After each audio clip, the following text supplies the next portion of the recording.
August 4న ఇలా చేయండి, పితృదేవతలు శాంతిస్తారు. ఆషాఢ అమావాస్యను భీమ అమావాస్య అని కూడా అంటారు. ఈ ఏడాది ఆషాఢ మాసం జూలై 6న ప్రారంభమైంది.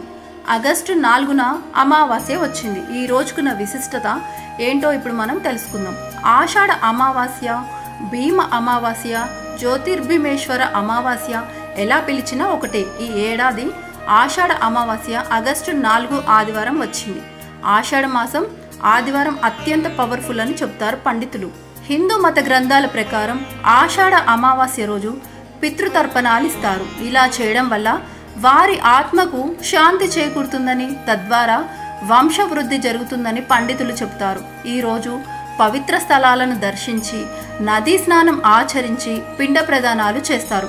ఈరోజు పెద్దల పేరుతో చేసే దాన ధర్మాల వల్ల వారికి జనన మరణ చక్రం నుంచి విముక్తి లభించి మోక్షం పొందుతారు.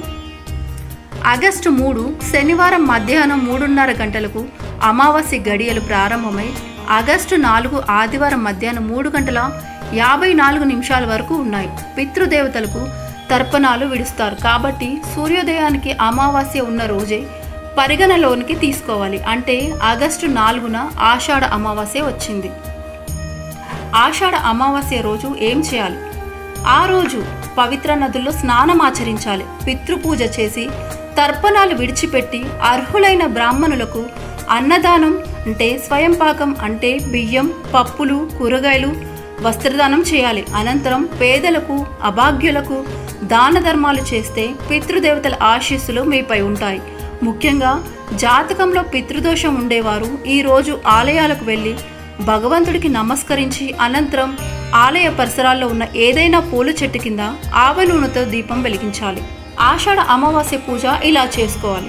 ఆషాఢ అమావాస్య రోజు ఇంట్లో దేవుడి మందిరం దగ్గర పీఠంపై ఎర్రటి వస్త్రాన్ని ఉంచండి.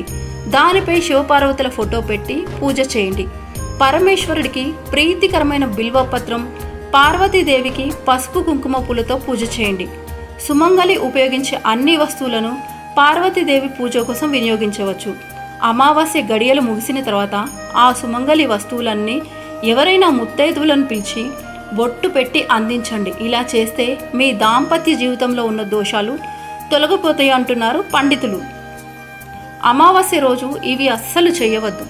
నూతన వస్త్రాలు, చెప్పులు అమావాస్య రోజు అస్సలు కొనుగోలు చేయకూడదు.